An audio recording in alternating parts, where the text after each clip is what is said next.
June 16, 1963, Baikonur Cosmodrome, Kazakhstan. A young woman climbs into a steel capsule the size of a wardrobe, seals the hatch behind her, and disappears into the sky above the Soviet steppe. Her call sign is Chaika, seagull. Her name is Valentina Tereshkova. The official story you were taught in school goes like this. She was a factory girl, a textile worker from Yaroslavl, a parachute enthusiast who answered a government recruitment advertisement and became the first woman in the history of humanity to fly in space. Clean, simple, heroic. But what if that story, the one printed in every Soviet textbook, the one broadcast on every state radio channel, the one Nikita Khrushchev personally called to congratulate, was only the surface layer of something far older, far stranger, and far more consequential than anyone in Moscow was willing to admit? What if Valentina Tereshkova was not sent into orbit to prove Soviet superiority over American aerospace ambitions? What if she was sent because something was already waiting for her up there? This is the investigation that Soviet archives tried to erase. This is the story behind the story. And once you hear it, the official version will never sound the same again. Let us begin with the woman herself, because even the publicly known facts about Valentina Tereshkova are, on close inspection, deeply unusual. She was born on March 6, 1937, in the small village of Maslenikovo, Yaroslavl Oblast. Her father was a tractor driver. Her mother worked at a textile factory. By every official measurement, she was an ordinary Soviet citizen, one of millions.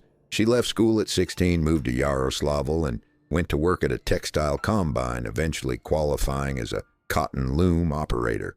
In her spare time, she joined a local aero club and became a competent amateur parachutist, completing over 150 jumps. That is where, according to the official narrative, the story of the seagull begins. A routine talent search, a government notice, and application submitted, a name drawn from a short list. But consider this. Of all the women in the Soviet Union, a nation of over 200 million people, why her? Why a textile worker who had never flown an aircraft? The other candidates in the cosmonaut selection pool had military aviation backgrounds, engineering degrees, advanced technical training. Tereshkova had none of these. She was accepted into the cosmonaut program in February 1962 and had less than 18 months of preparation before launch. Official accounts of her in-flight performance were, to put it diplomatically, lukewarm. Soviet space program historians later described her condition during the mission as merely adequate, not outstanding, not exceptional, barely satisfactory.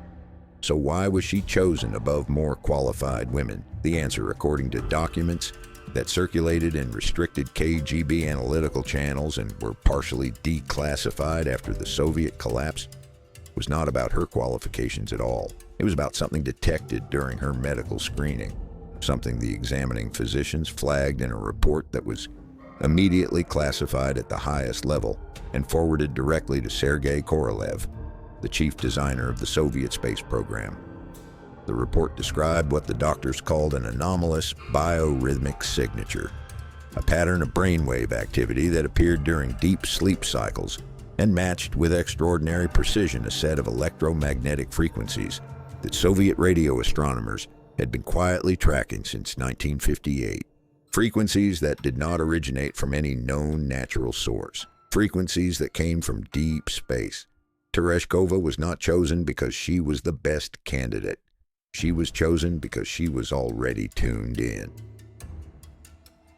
Now let us talk about the flight itself, because the publicly available mission record, even stripped of any classified overlay, contains details that have never been satisfactorily explained. Vostok 6 launched on June 16, 1963 at 9:29 UTC from Baikonur. The mission was designed to last approximately 3 days, during which Tereshkova would orbit the Earth 48 times at an inclination of approximately 65 degrees and a maximum altitude of around 231 kilometers. Ground controllers in Moscow maintained radio contact throughout the flight. Soviet state television broadcast live video from a camera mounted inside the capsule. Nikita Khrushchev spoke with her personally by radio. Everything was, on the surface, entirely normal, except for 47 minutes on the second day of the flight.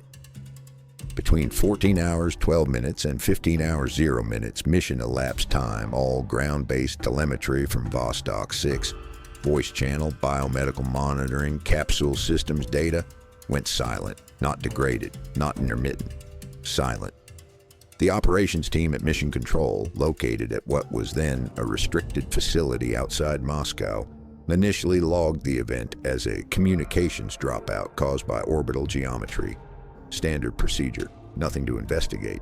But two of the operators on duty that day, men whose names appear in peripheral references within the declassified sections of the Vostok Operational Archive, independently recorded something else in their personal logs, something that was never entered into the official mission transcript. During those 47 silent minutes, ground-based tracking radar continued to paint Vostok 6 at its expected orbital position. The capsule was there. Its radar signature was normal, but alongside it, approximately 11 kilometers to the northwest and closing, was a second radar return.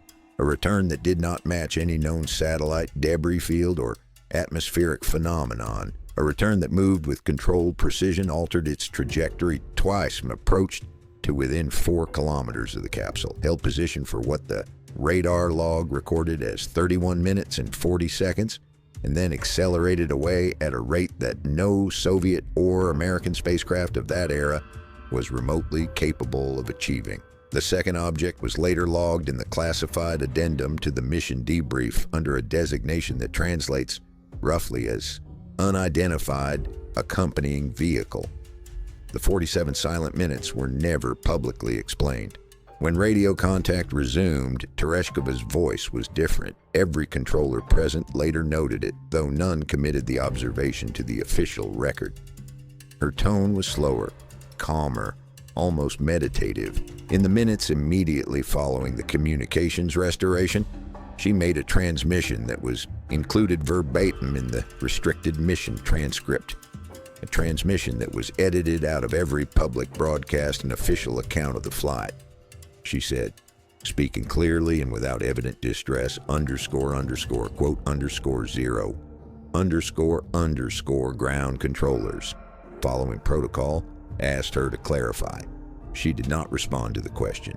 She asked instead about the status of the capsule's orientation systems and the timing of her next sleep cycle. The exchange moved on. The previous transmission was flagged, pulled from the broadcast feed, and entered into the restricted archive under the heading Anomalous Verbal Output, stress-related non-actionable. But Korolev did not treat it as non-actionable. According to the account of his personal assistant, a woman named Galina Sorokina, whose unpublished memoir circulated in samizdat form during the 1980s, Korolev received the transcript of that transmission within minutes of its occurrence. He read it twice. He then, without explanation, ordered that all further voice transmissions from Vostok 6 be rerouted through a secondary encryption channel accessible only to himself, his deputy, and a 3-person review team from the Academy of Sciences. The public broadcast feed was switched to pre-recorded material. For the remaining 36 hours of the mission, the Valentina Tereshkova that Soviet television showed the world was, in technical terms, a recording. The real Valentina, the one still orbiting in the steel capsule with the unknown object, was having a conversation that Moscow was not ready to share. There is another anomaly in the public record that has been hiding in plain sight since 1963, visible to anyone who examines the mission timeline closely enough to notice the discrepancy.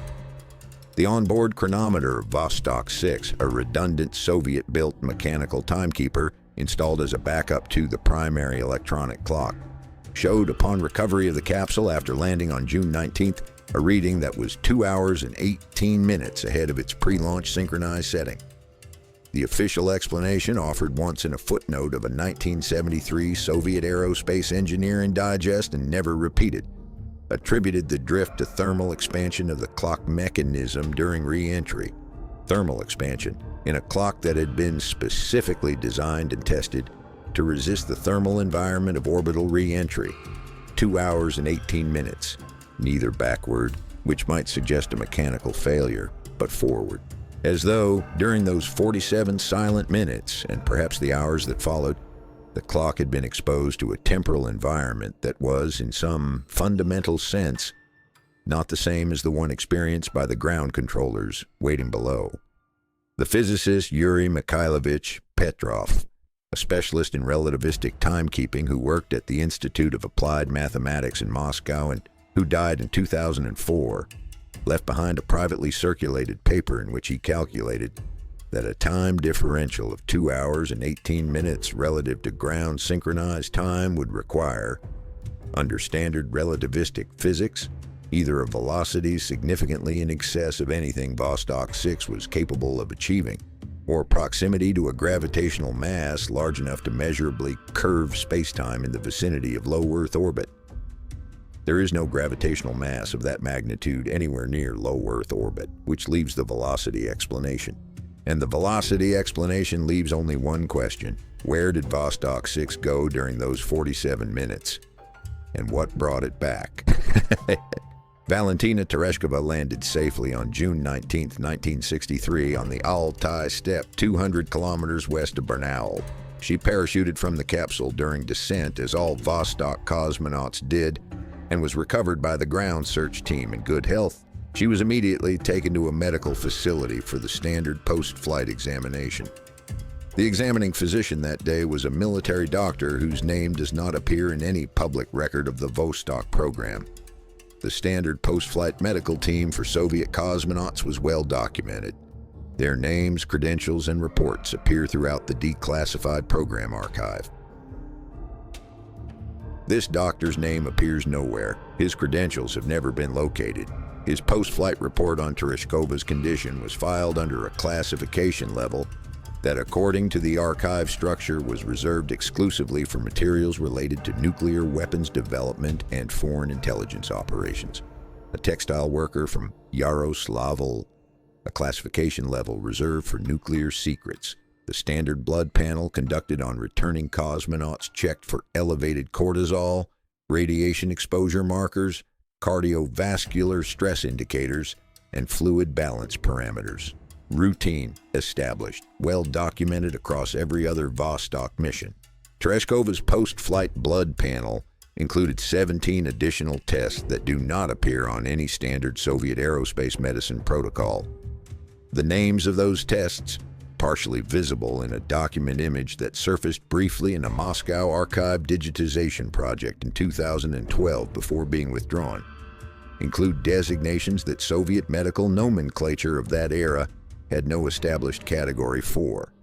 One of the visible designations, partially legible in the document image, has been tentatively translated by researchers who examined it as non-standard chromosomal sequence markers, comparative analysis, external reference profile. External reference profile. The seagull had flown, the seagull had returned, and what she brought back with her, written in the language of her own blood, was something that the most powerful state apparatus in the world immediately decided the public must never know. The mission of Vostok 6 was officially over. The real mission, the one that would play out across the next 6 decades and ultimately change the fate of the human species, had just begun. She came back different.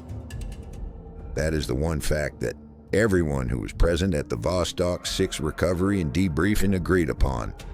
Not in public, not in official reports, but in the quiet spaces between official reports, in the private letters and whispered conversations and samizdat accounts that slowly, imperfectly, filtered through the cracks of the Soviet information apparatus over the following decades.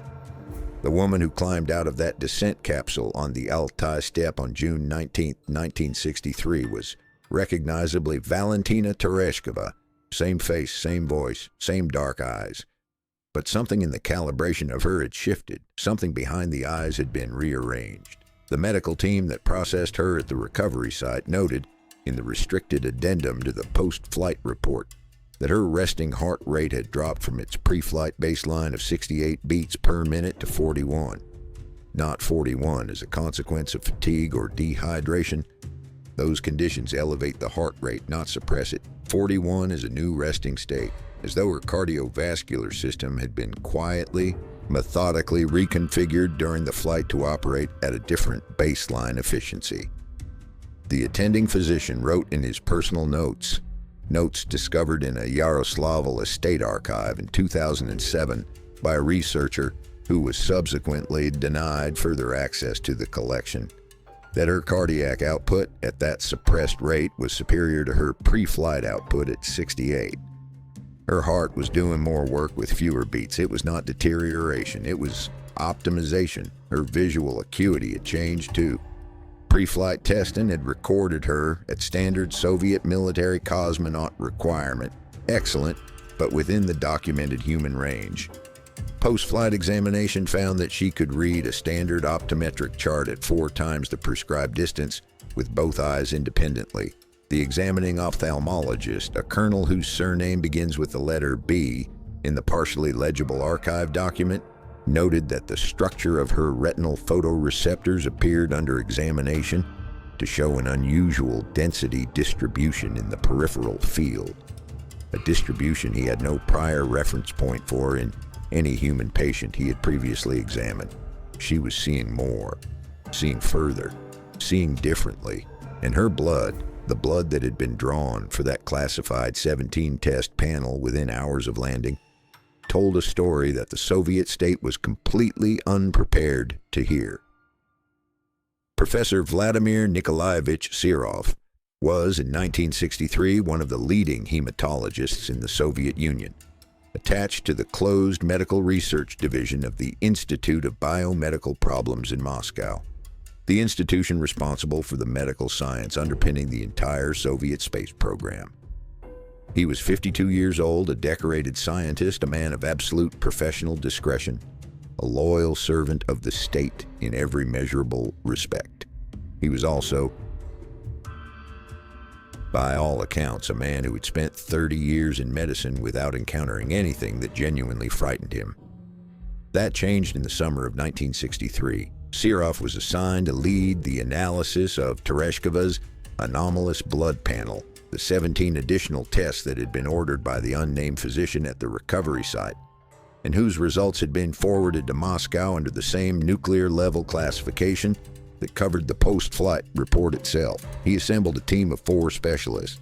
He was given a laboratory with no external windows, no telephone connection to the outside institute, and a document handling protocol that required every page of notes to be submitted for review before leaving the room. He spent 11 days with those results. On the 12th day, he requested an emergency meeting with academician Vladimir Alexandrovich Engelhard, the most senior biological scientist in the Soviet Union at that time, a man who had direct access to Khrushchev's Scientific Advisory Council and who had decades earlier co-discovered the enzymatic properties of myocyan, a discovery that had shaped the entire field of biochemistry. Engelhart was not a man you called for routine consultation. You called him when you had found something that exceeded the boundaries of what you understood. Serov called him. The meeting lasted 6 hours. No transcript was kept. No record of the meeting appears in the official archives of either the Institute of Biomedical Problems or the Academy of Sciences. What exists is a single handwritten note, discovered tucked inside the back cover of a personal scientific journal belonging to Engelhart and donated to a Moscow University library by his family after his death in 1984. The note, in Serov's handwriting, reads as follows. The sequences in samples 4, 9, and 14 do not correspond to any cataloged human variant. They do not correspond to any cataloged primate variant. They are not the product of radiation damage or mutagenic exposure. The structural integrity is perfect. They are, by every criterion I can apply, intentional. VA, I need you to tell me I am wrong, because if I am right, we are not discussing a medical finding. We are discussing something for which medicine does not yet have a language. Serov was not wrong. Samples 4, 9, and 14, drawn from Tereshkova's blood within 4 hours of her landing, contained chromosomal sequence markers that the two scientists could not classify within any known biological taxonomy. Not mutated, not damaged, added, integrated into her genetic architecture with a precision that the molecular biology of 1963 was theoretically capable of detecting, but absolutely incapable of producing. Whatever had altered those sequences had done so with a level of biological engineering that was, by the standards of that era, approximately 100 years ahead of anything Soviet or American science could achieve. The seagull had gone up as a human being. She had come back as something more than one. It was Khrushchev himself who made the decision, and the decision was made with the speed and bluntness characteristic of the man. When the summary of Serov and Engelhardt's findings reached him through the back channel that Korolev had established, he reportedly sat in silence for 4 minutes, an eternity for a man who was constitutionally incapable of sitting in silence, and then said to the 3 people present in the room, "She cannot be left alone. She cannot be examined by anyone we have not already cleared. And she cannot, under any circumstances, have a child without our knowledge and control." The child question was not hypothetical, because Tereshkova, at her debriefing, had said something that transformed a political concern into an urgent operational emergency.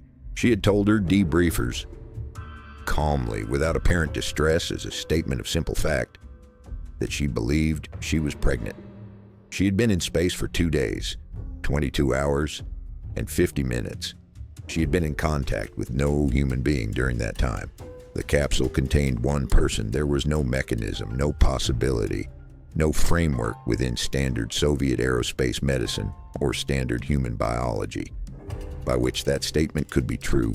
And yet the test administered within hours of her landing came back positive.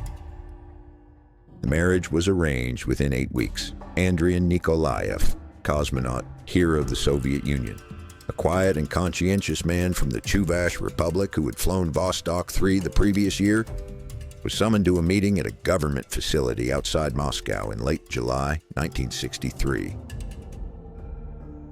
The meeting was conducted by a senior KGB official whose identity has never been confirmed, accompanied by 2 representatives of the Central Committee. Nikolaev was shown a document. He was given 20 minutes to read it. He was then asked a single question. Was he prepared to serve his country in a capacity that would require complete personal discretion indefinitely for the remainder of his life? He said yes, because men like Andrei Nikolaev, steady, patriotic, deeply shaped by the honor culture of Soviet military service, did not say anything else in rooms like that. What the document contained has never been fully established, but the outline of what was communicated to him can be reconstructed from the trajectory of subsequent events. He was told, in essence, that Valentina Tereshkova was carrying a child of extraordinary national and potentially historical significance, that the circumstances of the child's conception were classified at the highest level, that the child required a legitimate Soviet family structure as protective cover, both for the child's safety and for the integrity of the state secret, and that he, Nikolaev, had been selected on the basis of his security clearance, his personal character, and the operational convenience of his existing connection to the space program to provide that structure. He was not being asked to fall in love. He was being asked to stand in front of a camera and smile. The wedding took place on November 3rd, 1963 in Moscow. Khrushchev attended personally, beaming at the cameras, presenting the union of 2 Soviet cosmonauts as a romantic symbol of the space age. The perfect Soviet couple, the hero and the heroine of the heavens, united in socialist matrimony. State media covered the event extensively. Photographs of the ceremony were distributed internationally. It was, as a piece of political theater, impeccable.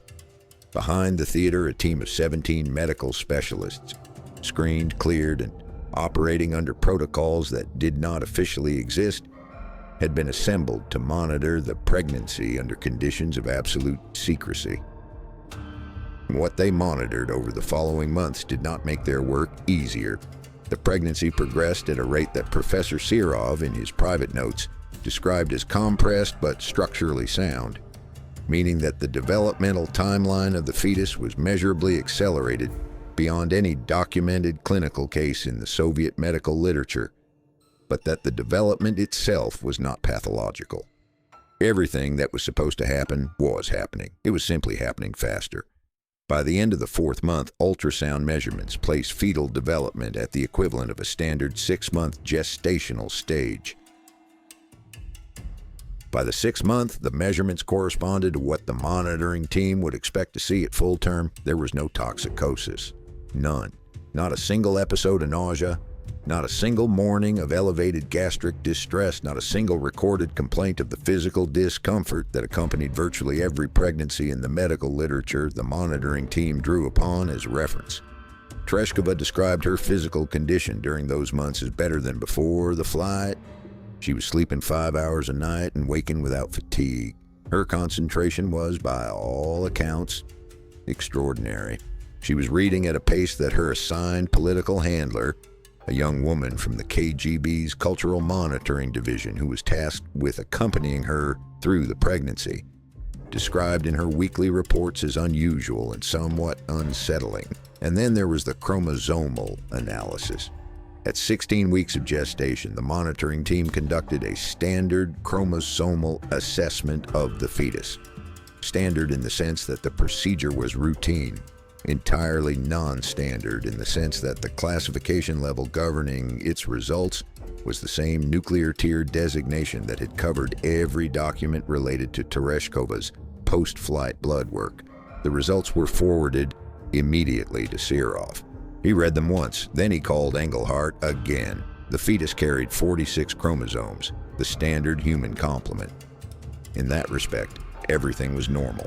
But within chromosome pair 7 and chromosome pair 19, the analysis revealed sequence structures that Serov recognized, not from human biology, not from any biology in his reference library. He recognized them because he had seen them before, in samples 4, 9, and 14, drawn from Tereshkova's blood on the Altai steppe 4 months earlier. The child was carrying the same non-classifiable sequences that had been integrated into her mother's chromosomal architecture during those 47 silent minutes above the earth.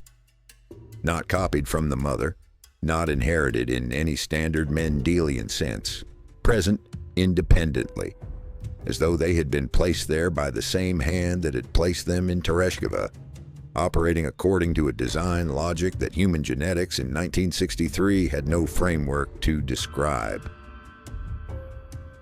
Serov wrote in his notes that night, "The mother was the message, the child is the reply." Elena Andrianovna Nikolaeva was born on June 8, 1964, exactly 49 weeks after the launch of Vostok 6, and exactly on the date that Tereshkova had, at her initial debriefing in late June of the previous year, stated that the child would arrive, not approximated, not estimated within a range, named, with a precision that no obstetric science of any era could account for, based on an examination conducted in the first days of a first trimester. The birth was attended by the 17-member specialist team, by Professor Serov, and by a representative of the Central Committee who was present to observe and report. It was not attended by the press, by any public official, or by any of the standard Soviet medical personnel who would ordinarily process a birth record for a citizen of Tereshkova's public profile. 3 things happened in that delivery room that the Central Committee representative recorded in his report. A report that remained classified for over 3 decades and whose contents became partially known through the accounts of 2 team members who spoke anonymously to a journalist working on an unpublished manuscript in the mid-1990s. The first was that the delivery room lighting, standard Soviet hospital fluorescent fixtures, newly installed, functioning without fault before and after the event, dimmed spontaneously and completely for approximately 90 seconds at the moment of birth, and that during those 90 seconds, the infant was described by every person present as appearing to emit a faint luminescence from the surface of her skin. Not reflected light, not a medical artifact, a glow that originated from within. The second was that Elena Nikolaeva did not cry. Every human newborn under standard physiological conditions cries at birth. The cry is a respiratory reflex, a consequence of the lungs inflating for the first time. An involuntary biological event. Elena did not produce it. She opened her eyes that the attending nurse described in her private account as already focused, already tracking, already looking at something specific across the room. And she was silent. The third was that her first vocalized sound, produced approximately 4 minutes after birth when the room's lighting had restored and the initial examination was underway, was not a cry and not an undifferentiated infant vocalization. It was a single, clearly articulated word. The word in Russian was zvezda, star.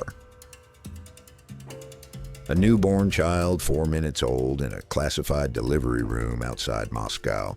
The daughter of the first woman to fly in space looked across the room with eyes that were already focused and said the one word that connected her unambiguously to the 47 minutes of silence above the Earth a year before, to the radar return that had closed to 4 kilometers and held position, to the chromosomal sequences that no human biology had produced.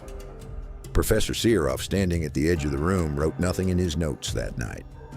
Some things he would later tell the one colleague he trusted enough to tell anything are simply too large for the habit of writing them down. The child had arrived. The clock that had started above the Altai steppe in the silence between two worlds had moved to its next position. And in Moscow, in a building whose address does not appear on any public map, a file was opened. A file that would grow over the following decades into the most sensitive archive the Soviet state had ever maintained, under a title that translated with cold bureaucratic plainness as Object Elena, Status Active, Classification Absolute. The seagull's daughter had landed, and she had come in like a star. The file marked Object Elena, Status Active, Classification Absolute did not stay thin for long. By the time Elena Andrianovna Nikolaeva was 3 years old, it had grown to 412 pages. By the time she started school, it required its own dedicated shelf in the restricted archive of the Second Chief Directorate of the KGB, the division ordinarily responsible for counterintelligence operations against foreign nationals on Soviet soil. The fact that a Soviet child born to 2 Soviet cosmonauts in a Moscow hospital had been assigned to the counterintelligence archive rather than the standard state security monitoring apparatus was itself a signal of how the men who ran that apparatus privately categorized her. She was not in their operational taxonomy a Soviet citizen to be protected. She was an unknown quantity to be contained, a variable in an equation whose full terms they did not yet understand. They watched her the way you watch something you are not entirely sure is safe to be in the same room with, and Elena, for her part, gave them ample reason to keep watching. The first anomaly in her developmental record appeared at 14 months. Standard Soviet pediatric assessment at that age checked for basic motor milestones, rudimentary language emergence, and elementary social responsiveness. The physician assigned to Elena's classified medical monitoring, not the standard neighborhood pediatrician who handled her official public health record, but a specialist drawn from the same Institute of Biomedical Problems team that had overseen her birth, noted in his assessment report that her motor development was approximately 8 months ahead of the clinical standard. This alone was unusual but not impossible. Gifted children exist. Accelerated motor development occurs. It was explicable within the known range of human variation. What was not explicable within the known range of human variation was the language finding. At 14 months, Elena Nikolaeva was not producing the 2 to 5 single words that standard pediatric development predicted. She was constructing sentences, not simple 2-word combinations of the type occasionally documented in early language development literature. Full grammatical sentences in Russian with correct case inflection and appropriate contextual usage. The monitoring physician, a careful and methodical man who had spent 20 years in Soviet aerospace medicine, without once writing anything that could be described as emotionally colored recorded in his assessment. The subject demonstrates receptive and expressive language function consistent with a developmental age of approximately 4 years. I have no clinical framework for this finding, and I'm not certain I'm correctly interpreting what I observed. He was correctly interpreting what he observed. By the time Elena was 2.5, the language situation had become something the monitoring team discussed in hushed tones at the beginning of every weekly review meeting before the formal agenda items, in the manner of people who have a shared experience they do not quite know how to classify. She had acquired, with no instruction and no apparent effort, a functional working vocabulary in German, not fragments.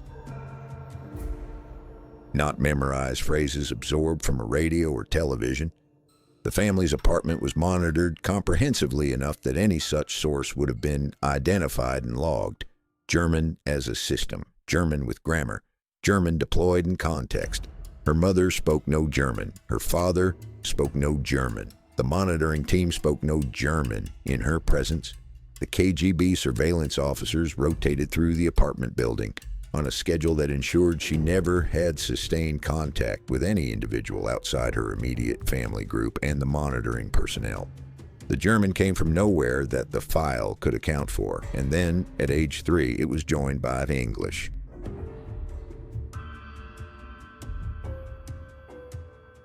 The apartment on Shepkina Street in Moscow, where the Nikolaev Tereshkova family lived during Elena's early childhood, was, by the standards of the Soviet nomenclatura, comfortable. 2 bedrooms, a sitting room, a kitchen with a refrigerator, proximity to a good school, and a well-maintained park. It was also, by the standards of any private residence in any country in any era, one of the most comprehensively surveilled living spaces ever maintained. Microphones in every room, including the bathroom, a camera concealed in the decorative molding above the sitting room window, a listening post in the apartment directly above, staffed around the clock and rotating 8-hour shifts by teams of 2 KGB technical officers. A secondary observation position in the building across the courtyard with line of sight to every external window. Vehicle surveillance on both street approaches. A network of informant relationships among neighbors, shopkeepers, and school personnel that had been carefully cultivated over the 18 months before the family moved in. The men and women who staffed that surveillance apparatus were professional, experienced, and accustomed to watching people under conditions of extraordinary intimacy. They had watched dissidents, foreign diplomats, military officers suspected of ideological deviation, scientists with access to sensitive programs. They were not people who were easily unsettled by what they observed. Elena unsettled them. The surveillance log for the apartment, portions of which were later described by a retired KGB archivist in a 2003 interview with a Moscow weekly magazine, in the context of a discussion of unusual cases from the Cold War period, records dozens of incidents across Elena's early childhood that the monitoring teams flagged as anomalous behavioral events requiring escalation to supervisory review. Most of these incidents fell into one of 3 categories. The first category was anticipatory knowledge, Elena demonstrating awareness of events or information before any mechanism by which she could have acquired that awareness could be identified. At age 4, she told her mother while eating breakfast that the man who would be coming to the apartment that afternoon should not be trusted because he was not who he said he was. A monitoring team official was scheduled to visit that afternoon under cover of a routine building maintenance inspection. Standard practice, entirely unannounced, unknown to the family. He arrived. Elena, upon seeing him, repeated her morning statement to her mother verbatim and then went to her room and did not emerge until he had left. The maintenance inspection was a cover story. He was not who he said he was. The second category was mathematical and scientific knowledge that bore no relationship to anything she had been taught, exposed to, or could reasonably have encountered. At age 5, sitting with her mother in the park near the apartment while a monitoring officer observed from a bench 40 meters away, Elena picked up a stick and drew a diagram in the sand that the monitoring officer, who held an engineering degree and had a secondary specialization in physics, recognized with considerable alarm as a schematic representation of a wave interference pattern, not a child's approximation of such a pattern. A technically accurate representation, correctly labeled in the margin with values that, when the officer later consulted a specialist colleague, turned out to correspond to specific electromagnetic frequencies in the microwave range. The frequencies were consistent with the band that Soviet radio astronomers had been tracking since 1958, the same band that had been flagged in Tereshkova's pre-flight medical screening. The monitoring officer's report on the incident was escalated to the Directorate's Senior Analytical Division within 24 hours. The sand diagram was photographed before Elena's mother, puzzled and unsuspecting, smoothed it away with her foot. The third category was harder to document and harder still to explain, but it appeared in the surveillance log with a frequency that made it impossible to dismiss as coincidence. Elena, on multiple occasions across her early childhood, would stop whatever she was doing, playing, eating, reading, drawing, turn to face a specific point in the room and speak. Not to her mother, not to an imaginary companion in the mode of ordinary childhood fantasy, to something that, as far as the surveillance equipment could detect, was not there. She spoke in a low, even tone in a language that the monitoring team's audio analysts could not identify. Not Russian, not German, not English, not any of the other languages in their reference library. A language that appeared to have no precedent in the archive of human linguistic forms. After each of these episodes, which lasted between 2 and 7 minutes, and which Elena later, when asked by her mother, described simply as talking to the ones who come to visit, she would return to whatever she had been doing with the equanimity of a child who had done nothing more unusual than glance out a window. The KGB file grew thicker. She started school at age 7 in September of 1971 at school number 180 in Moscow, a school that had been selected not for its academic reputation, but for the density and reliability of the surveillance infrastructure that could be established around it without drawing attention. 2 monitoring officers were embedded on the teaching staff before her enrollment. A third was positioned in the administrative office. Her classroom was equipped with audio monitoring within the week before her first day.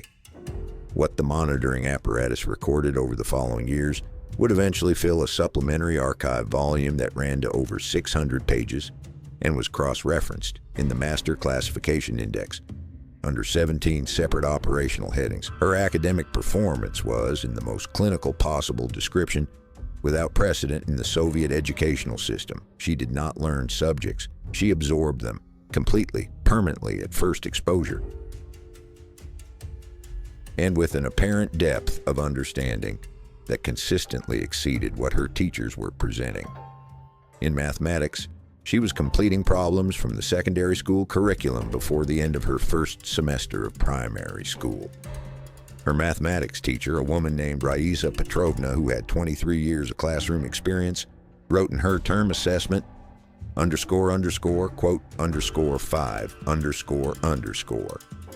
Her methods were, in several instances, later identified by university-level mathematicians as novel approaches, not incorrect applications of established techniques, but genuinely original solution pathways that had not previously appeared in the Soviet mathematical literature. She was 7 years old, but it was not her mathematical ability that most disturbed the monitoring teams. Mathematics could, with sufficient effort, be explained as extreme genetic aptitude. The daughter of 2 cosmonauts raised in an intellectually stimulating environment, selected at birth for unusual neurological development. A stretch, but a stretch within the boundaries of the explainable. What happened in her geography lesson in the spring of 1972 was not within those boundaries. The lesson was on the solar system, standard primary school curriculum covering the planets in order, their basic characteristics, their known moons. The teacher reached Jupiter and stated, as the textbook required, that the planet had 12 known moons. Elena raised her hand. The teacher called on her. Elena said calmly and without apparent hesitation that the correct number was 67. The teacher corrected her. The textbook said 12. 12 was the answer. Elena did not argue. She wrote 67 in her notebook and underlined it once. 67 moons of Jupiter would not be confirmed by science until decades of subsequent telescope observation and spacecraft data had accumulated. A count that required the discovery of dozens of small irregular moons that were entirely beyond the detection capability of any instrument available to Soviet astronomy in 1972. The monitoring officer who logged the incident flagged it at the highest priority level. In the KGB archives, someone, the handwriting has never been attributed, wrote in the margin next to the incident report, quote, _6, __. Nobody answered the question. It remained in the margin unanswered for 30 years. She was 11 years old when she found the notebook. It was not a notebook anyone had given her. It was not a notebook from the school supply store or a gift from a relative or an item salvaged from a household drawer. It appeared, this is the word used by the monitoring team's log entry for the relevant date in 1975, in her room, on her desk, between a mathematics workbook and a library copy of a book on Soviet space exploration. The monitoring team, who had complete visibility into the room and logged every object introduced into it, had no record of the notebook's arrival. It was not there at the 1700 hours log check. It was there at the 1900 hours check. In the 2 hours between those checks, Elena had been in the apartment continuously, as had her mother. No visitor had entered. No delivery had been made. The notebook was bound in a dark blue material that the technical analysis team later determined was not any textile or synthetic compound present in their reference library. The pages were a pale off-white and appeared under laboratory analysis to be composed of a cellulose-based material, recognizably paper-like, but with a fiber structure and density that the analysts had no classification for. The ink, or the substance that functioned as ink, was dark and precise and showed no evidence of having been applied with any writing instrument the analysts could identify. No fiber traces, no pressure indentation, no ink bleed into the fiber matrix. The text appeared to have been placed on the surface with a precision that mechanical printing could not have achieved and human handwriting could not have produced. Elena refused when asked to describe where the notebook had come from. She said only, quote, _7, __. The KGB took the notebook within 48 hours of its discovery. They replaced it overnight with a convincing physical replica filled with blank pages, hoping she would not notice the substitution. She noticed immediately.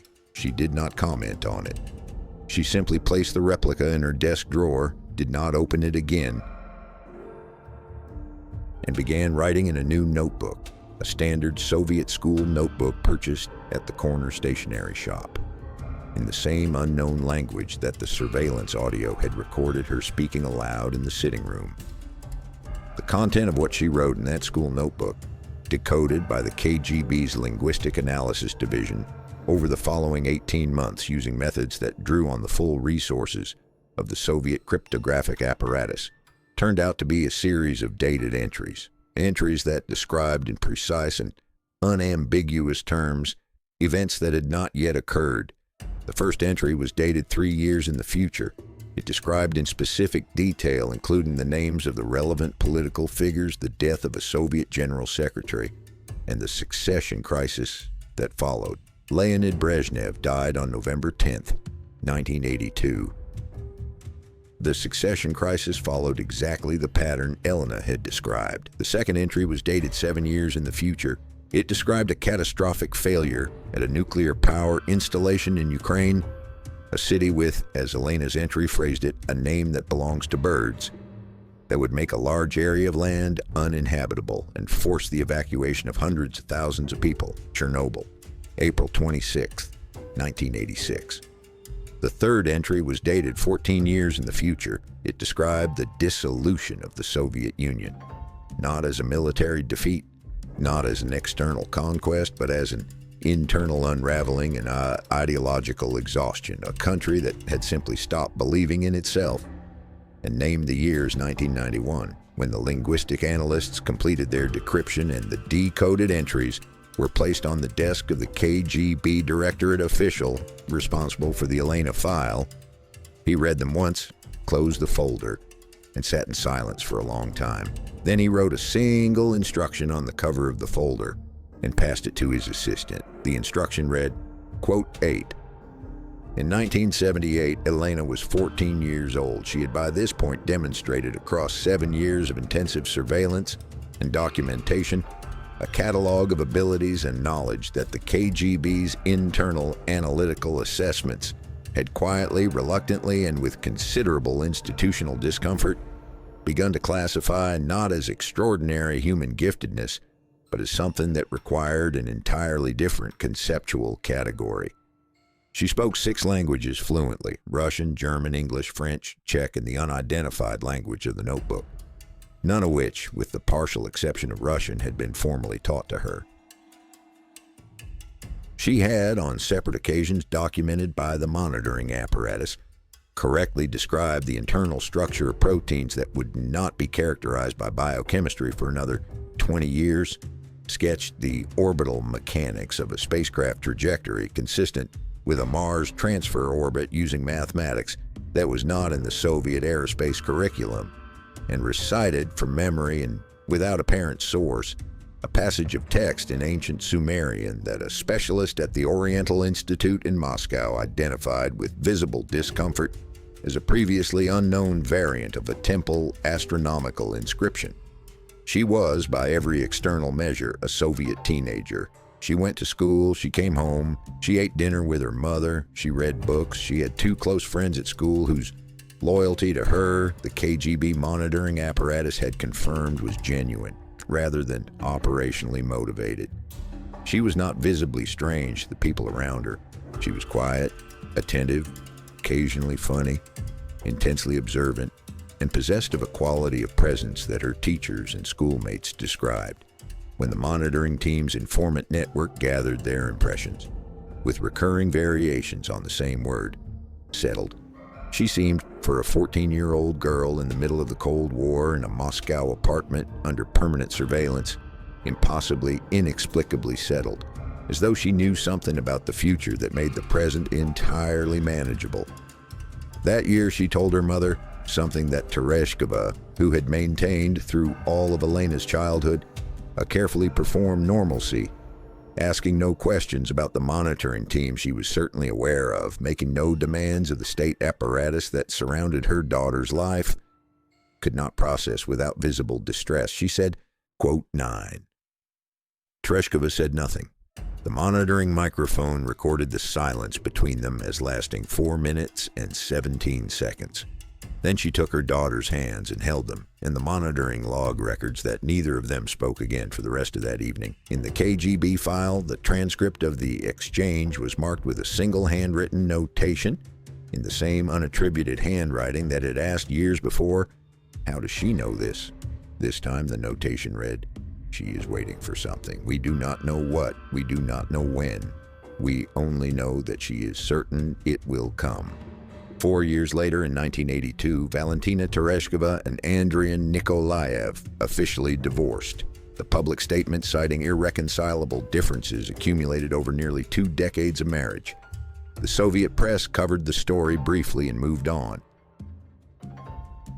Nobody outside the classified archive knew that the divorce had been ordered 6 months earlier by a directive issued from the KGB's Second Chief Directorate, on the grounds that the existing family structure was no longer operationally necessary and that maintaining it created unnecessary visibility risk for what the directive called the primary asset. Elena was 18. She read the divorce announcement in the morning newspaper over breakfast, set the paper down and said to her mother, quote, 11. She was not speaking about Nikolaev. Outside, Moscow went about its morning.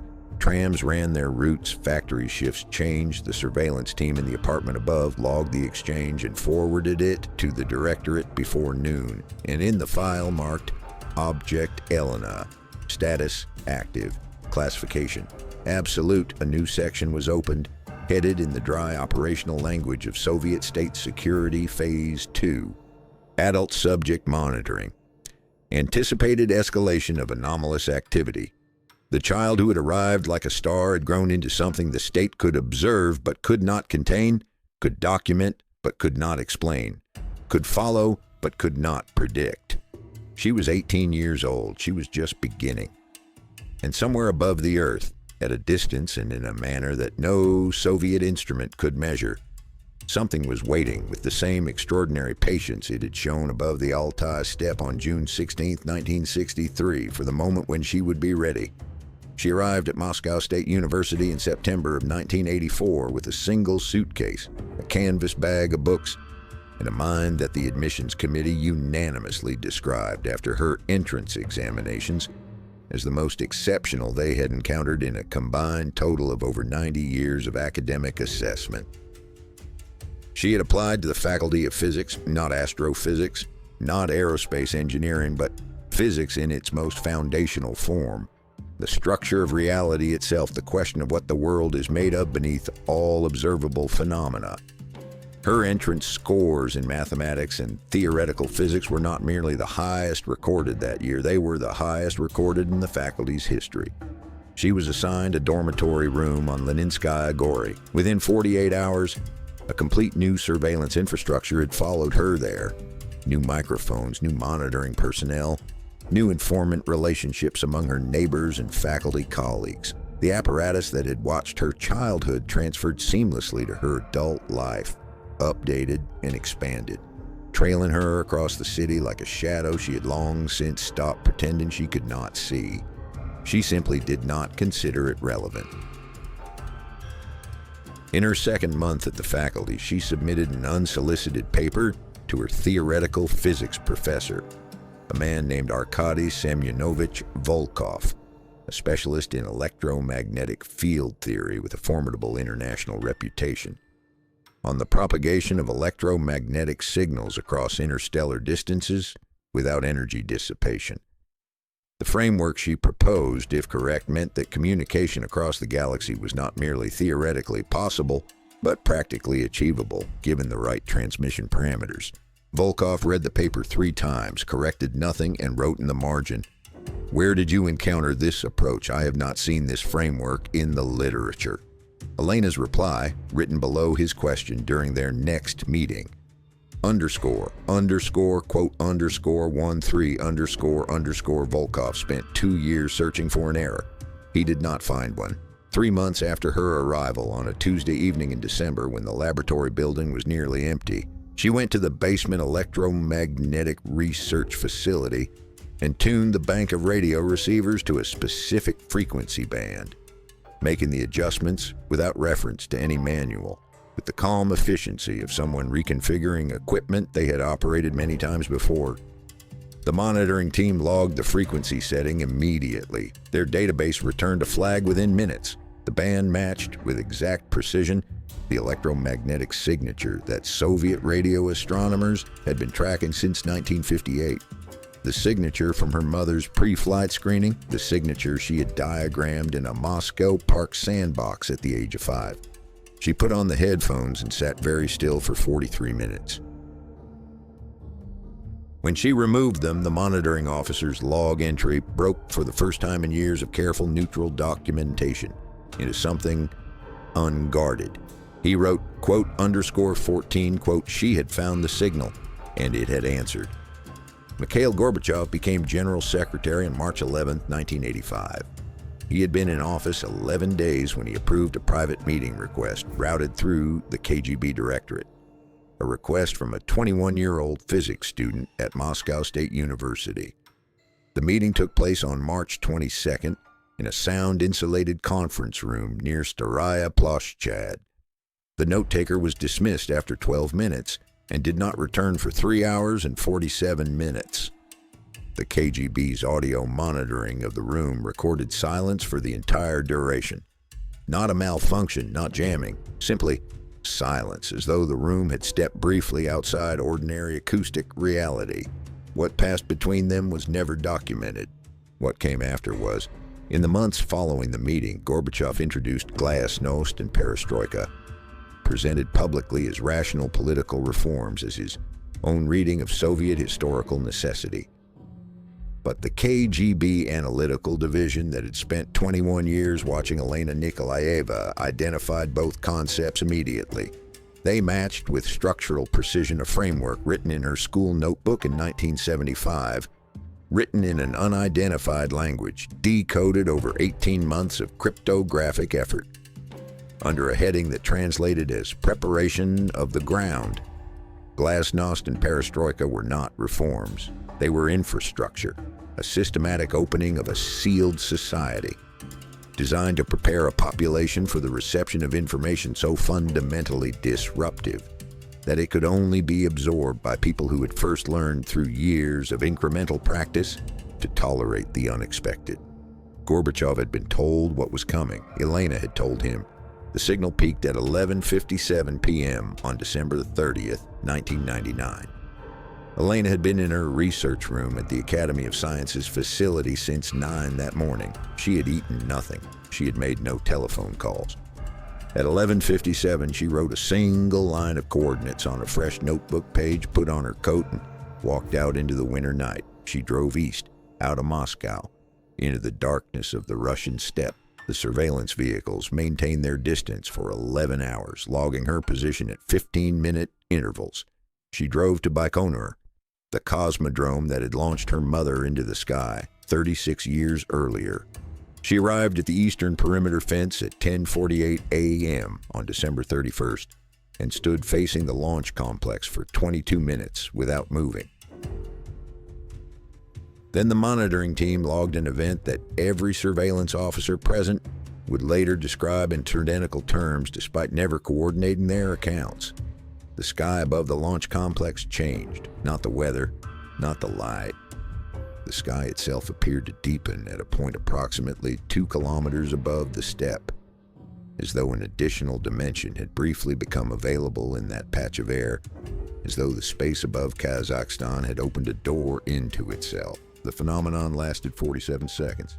The same 47 that had defined the silence of her mother's flight. The same number written in the decoded notebook entries of her childhood as the duration of the threshold interval. Elena walked through the perimeter fence.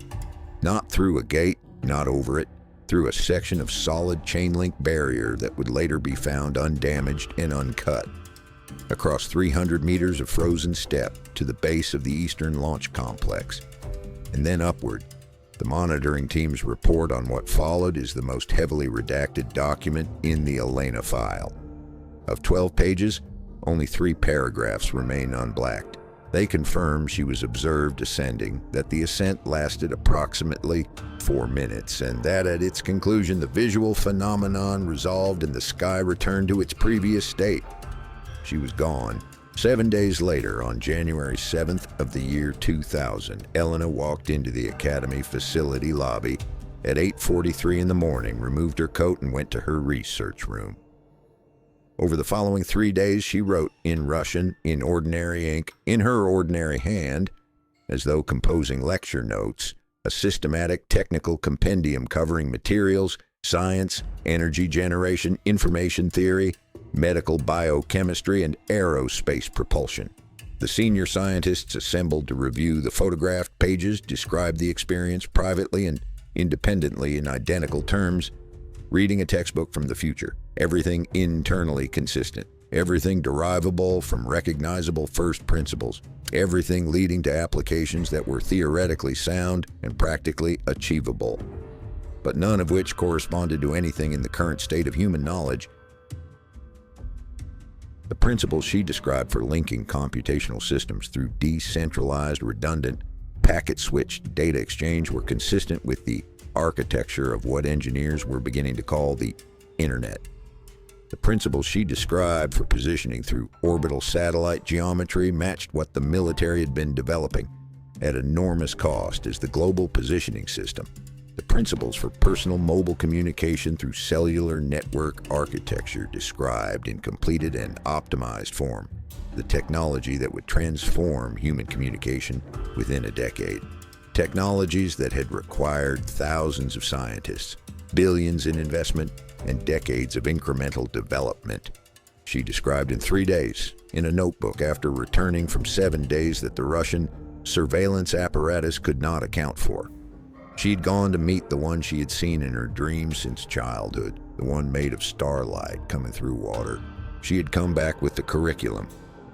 And the century of connectivity that followed, the century that transformed every aspect of human civilization, had its true origin not in Silicon Valley or in military laboratories, but in 7 days on the winter steppe of Kazakhstan in the mind of a woman who had been prepared for this purpose since before she drew her first breath. The daughter had completed what the mother began. The signal had become a conversation, and the conversation, as Elena had written in a school notebook in 1975, in a language no human civilization had ever spoken, was only just beginning. The file marked Object Elena, status, active, classification. Absolute was 61 years old when the first pages of it reached the public. It happened through death. General Pyotr Ivanovich Ivashutin, the longest-serving director of Soviet military intelligence, died in 2004 and had arranged, with the foresight of a man who had spent 60 years thinking about contingencies, for a sealed personal archive to be forwarded to journalists, scientists, in a UN address on January 1st, 2018. The archive contained 230 pages of documents, 12 photographs, and a handwritten cover note that read, "I was present at the beginning of this. I will not be present at the end. Someone must be. These documents are the bridge between the two." The 12th photograph broke everything open. Taken at Baikonur on the morning of December 31st of 1999, it showed the eastern launch complex, the frozen steppe, the pale winter sky, and in the upper right quadrant, at approximately 2 kilometers altitude, a circular object 40 meters in diameter with no visible propulsion mechanism, no external features, no markings. A disk, and descending toward it, smeared into a pale vertical streak by the camera's exposure time, was a human figure. 4 independent forensic imaging specialists across 3 countries authenticated the photograph. None found evidence of manipulation. All 4 submitted their findings with the same admission in different technical languages. __, quote, _16__. The institutions fell in sequence after that. NASA acknowledged in a partially declassified congressional annex in 2019 that the Baikonur photograph was consistent with observed UAP characteristics documented in multiple independent datasets across the period 1947 to present. From NASA in a congressional submission consistent with was seismic. Roscosmos followed, acknowledging publicly for the first time that the Vostok 6 mission had included unscheduled communication intervals not disclosed in original documentation, and that post-flight medical assessments of Tereshkova had yielded findings that exceeded the interpretive capacity of the medical science available at the time. ESA, JAXA, ISRO, and the China National Space Administration issued statements across the following 18 months that varied in courage but converged on the same destination. The phenomenon was real. It had been documented across decades, and the policy of non-disclosure had reached the end of its operational lifespan. The world had been told it was alone for as long as the institutions responsible for looking at the sky had existed. Now those same institutions were saying, in the careful, passive voice of bureaucratic admission, that they had not been entirely forthcoming. Valentina Tereshkova was 87 years old when she sat before the United Nations Commission in Geneva. She spoke for 6 hours without notes, with the composure of a woman who had carried a specific weight for 6 decades and had decided the time for carrying it alone had passed. She described the 47 minutes, what she saw through the capsule porthole, a surface that looked like the inside of a thought if a thought had a texture. She described a communication that was not verbal, not visual, not any modality she had a name for, a transfer of intention and recognition, a mutual acknowledgement between 2 forms of awareness that understood, across every difference of origin and history, that they were both, in the most fundamental sense, people. She described the moment she understood she was not being studied. She was being welcomed. When she finished, the commission chair asked one question. The question the entire hearing had been built to reach. Underscore, quote, underscore 17, underscore Tereshkova looked at him with the same dark eyes that had looked through a capsule porthole above the Altai steppe and said, "The spring of 2025 brought the Vienna Conference, 20 countries, 47 scientists, a document titled Principles of Non-Newtonian Gravitational Propulsion, whose provenance was stated plainly in its introduction. Elena Nikolaeva, who had dictated its core principles across 6 months of meetings with an international technical team. The principles describe propulsion that did not combust, did not expel mass, did not require the energy budgets that had made interplanetary travel and exercise an extraordinary expense. It described moving within the gravitational field the way a fish moves within water, not against it, but through it as a medium. The engineering team built a proof-of-concept device. It worked. The vessel constructed at Baikonur, on the same frozen steppe where a surveillance team had watched a woman walk through a chain-link fence on the last morning of the 20th century, was named Tereshkova 1. It reached Mars in 18 days. In the Hellas Planitia basin, beneath a surface layer of ancient regolith, the vessel's ground-penetrating instruments found a structure, not geological, deliberate geometry, deeply buried, ancient, beyond any human archaeological reference point. In its lowest chamber, a deposit of organic material that the onboard analysis system identified in a transmission that reached Earth 6 minutes and 20 seconds after processing, was deoxyribonucleic acid, recognizably human deoxyribonucleic acid, on Mars, in a structure built before the first human city rose above the Mesopotamian plain. The duty officer at Baikonur read the transmission, read it again, walked to the window and looked at the sky for a long time. Then he called the one number the contingency protocol specified for findings of this category. Elena answered on the second ring. He read her the transmission, a silence. Then she said in a tone that contained neither surprise nor triumph, but the particular quality of relief that comes when something you have known for a very long time is finally confirmed by evidence that others can see. Good. Now they will understand why it matters. She ended the call. Outside, the steppe was quiet. And in an archive building whose address appears on no public map, a file opened 61 years earlier turned quietly to its final pages. Not its last pages, its final ones, the ones that had been waiting since the beginning to be written. The ship appeared on a Tuesday, no warning, no signal, no diplomatic communication through the channels that 20 nations had spent 4 years constructing precisely for the purpose of receiving one. On the morning of March 4th, 2026, Tereshkova's 89th birthday, a 15-kilometer vessel settled into low Earth orbit at an altitude of 340 kilometers, directly above the equator, visible to the naked eye from every major city on the planet as a steady, unhurried point of light moving across the sky from west to east, not threatening, not concealing itself, present simply the way a guest is present when they arrive at the door and wait to be invited in. Every military radar network on Earth tracked it simultaneously. Every space agency confirmed the same measurements. Every government that had spent the preceding years constructing a policy of gradual managed disclosure suddenly confronted the fact that disclosure had just managed itself. Within 72 hours, the United Nations Security Council convened an emergency session. Within a week, the General Assembly passed. By a margin that had no precedent in the body's history, the resolution on unified planetary representation, a document that suspended, for the purposes of any communication with the vessel above, the national sovereignties of all 193 member states, and vested the authority to speak on behalf of Earth in a single designated representative. The vote on who that representative should be was not close. Elena Nikolaeva received 189 votes.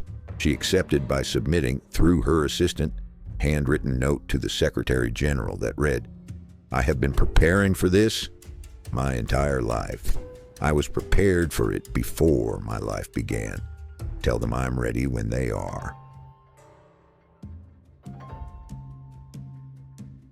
The communication came 4 days later, not through radio, not through any electromagnetic channel, but through a phenomenon that the instrumentation aboard the newly completed diplomatic station Most, the rebuilt International Space Station, repositioned and expanded specifically for this purpose, recorded as a simultaneous excitation of every quantum-entangled sensor array aboard the station at the same instant, producing a signal whose information content, when decoded by the translation framework Elena had provided to the technical team the previous year, resolved into a time, a date, and a location.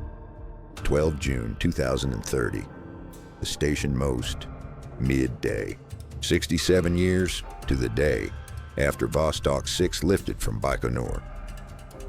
The morning of June 12, 2030 was clear above the orbital plane.